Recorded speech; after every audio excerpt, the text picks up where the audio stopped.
ছাত্ৰীসকল মই আজি তোমালোকক অনুশীলনী 3.2 থকা প্ৰথম কুৱেশ্যনটো কৰিবলৈ ওলাইছোঁ।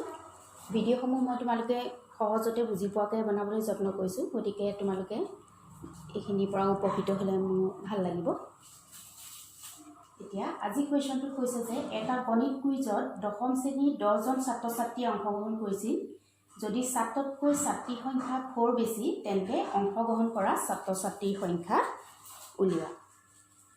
এইখিনি আমাক ৰৈখিক সমীকৰণযোৰ গঠন কৰা আৰু লৈখিকভাৱে সমাধান কৰিবলৈ কৈছে। লৈখিকভাৱে সমাধান কৰি আছে। ধৰা হওক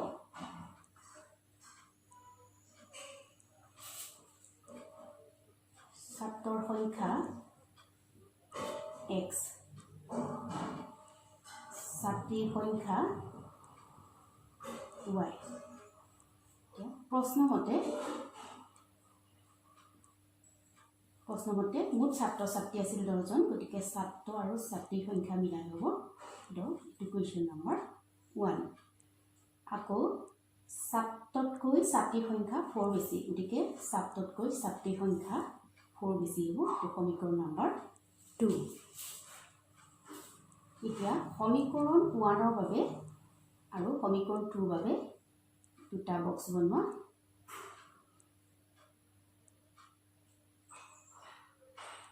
য'ত x আৰু y মানখিনি বহাই যাব লাগিব। এতিয়া সমীকৰণ 1ত xৰ মান যেতিয়া আমি 0 বহাম y মান হ'ব 10, xৰ মান যেতিয়া 1 বহাম y মান হ'ব 9, xৰ মান 2 বহালে y মান হ'ব 8। এইটো a point, b point, c point বুলি লিখা। সমীকৰণ 2ৰ পৰা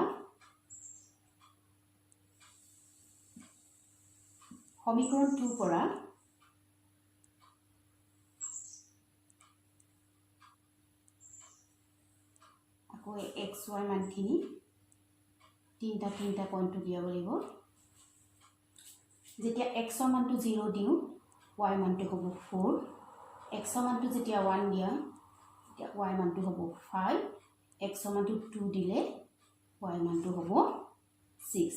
এতিয়া সমীকৰণ 1ৰ পৰা পোৱা মানখিনি আৰু সমীকৰণ 2ৰ পৰা পোৱা মানখিনি আমি লেখ কাগজত বহাব লাগিব। মই এতিয়া সমতলত বহুৱাই দিছোঁ, তোমালোকে লেখ কাগজত বহাবা। 0 x এক্সিছ, এইটো হ'ব y এক্সিছ।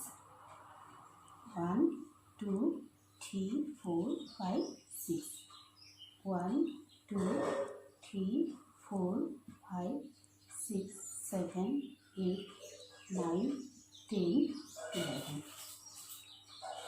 এতিয়া প্ৰথম এই পইণ্টটো বহাবলৈ যাম। এই পইণ্টটোত হ'ব xৰ মান 0 যেতিয়া হ'ব তেতিয়া y মান হ'ব 10, এই পইণ্টটো হ'ব 8। xৰ মান যেতিয়া 1 হ'ব y মান হ'ব 9, এই পইণ্টটোৱে হ'ব b। xৰ মান যেতিয়া 2 হ'ব y মান হ'ব 8, এই পইণ্টটোৱে হ'ব, ইফালে যাব কিমানলৈ আহিব, এই পইণ্টটোৱে হ'ব c পইণ্ট। এতিয়া a b c পইণ্টকেইটা যোগ কৰি দিয়া। তোমালোকে হাতেৰে জইন নকৰিবা, সদায় স্কেল দি জইন কৰিবা। এতিয়া সমীকৰণ 2ৰ মানখিনি বহাবলৈ লৈছোঁ। xৰ মান 0 হওঁতে y মান হ'ব 4, এইখিনিতে হ'ব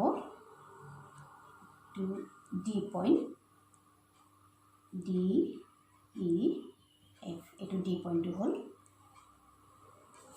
1 হওঁতে যেতিয়া xৰ মান 1 হ'ব y মান হ'ব 5, গতিকে 1ৰ পিছত 5 মানটো হ'ব 5 হ'ব, এইটো হ'ব e পইণ্ট। xৰ মান যেতিয়া 2 হ'ব তেন্তে y মান হ'ব 6, গতিকে xৰ মান 2 হওঁতে y মান হ'ব 6, ইমানটোৱে হ'ব চাগে। তাৰপিছত এখন প্ৰব্লেম হয় e f। এতিয়া পইণ্টকেইটা জইন কৰি দিব লাগে। পইণ্টকেইটা জইন কৰি দিলোঁ। এতিয়া আমি দুডাল সৰলৰেখা পালোঁ। a b c পইণ্টকেইটা জইন কৰি এডাল সৰলৰেখা পালোঁ আৰু d e f জইন কৰি এডাল সৰলৰেখা পালোঁ। এই দুইডাল সৰলৰেখাই এই পইণ্টটোত কাটিছে য'ত এইটোৱে হ'ব এক্স ৱাই মান তাৰমানে এই সমীকৰণযোৰৰ সমাধান গতিকে এক্সৰ মানটো চাবলৈ গ'লে আমাৰ কিমান হ'ব 3 হ'ব আৰু ৱাই মানটো এইটো কিমান হ'ব 7 হ'ব গতিকে এক্সৰ মান পালোঁ আমি 3 ৱাই মান হ'ল 7 গতিকে ছাত্ৰৰ সংখ্যা হ'ব ছাত্ৰৰ সংখ্যা যিহেতু আমি এক্স ধৰিছিলোঁ ছাত্ৰৰ সংখ্যা x is equal to 3 বা ইয়াত x টো নিদিলেও হ'ব আৰু ছাত্ৰীৰ সংখ্যা হ'ব 7 আশা কৰিছোঁ তোমালোকে বুজি পাইছা ধন্যবাদ